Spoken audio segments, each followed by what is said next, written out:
Surat Bhestan railway station પર ગત 26 ફેબ્રુઆરીના રોજ વંદે ભારત ટ્રેન પર પથ્થર મારવામાં આવ્યો હોવાનો બનાવ બનતા રેલવે તંત્ર હરકતમાં આવ્યું છે। સમગ્ર ઘટના સીસીટીવીમાં કેદ થઈ હતી। સુરત રેલવે પોલીસ દ્વારા સીસીટીવીના આધારે તપાસ હાથ ધરવામાં આવી।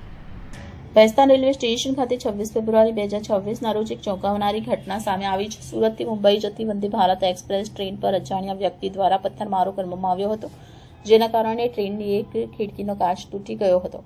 આ સમગ્ર ઘટના સ્ટેશન પર લાગેલ સીસીટીવી કેમેરામાં કેદ થઈ હતી। ઘટના બાદ સુરત રેલવે પોલીસ દ્વારા તાત્કાલિક કાર્યવાહી હાથ ધરવામાં આવી અને સીસીટીવી ફૂટેજના આધારે તપાસ શરૂ કરવામાં આવી। રેલવે પોલીસની ટીમે ભેસ્તાન વિસ્તારમાં વોચ ગોઠવી સંદિગ્ધ પર નજર રાખી હતી। તપાસ દરમિયાન પથ્થરમારો કરનાર કાયદાના સંઘર્ષમાં આવેલ એક બાળ કિશોરને પોલીસે ઝડપી પાડ્યો છે। મળતી માહિતી અનુસાર બાળ કિશોરની સેન્ટ્રલ આઈબી દ્વારા પણ પૂછપરછ કરવામાં આવી હતી, જ્યારે પથ્થર કેમ ફેંકાયો તે અંગે પૂછતા બાળ કિશોરે એમ જ માર્યું એવી વાત દોહરાવી હતી। પોલીસે બાળ કિશોરના પિતાની પણ પૂછપરછ કરી વધુ માહિતી મેળવવાનો પ્રયાસ કર્યો છે। હાલ રેલવે પોલીસ દ્વારા સમગ્ર મામલે વધુ તપાસ ચાલુ કરવામાં આવી છે।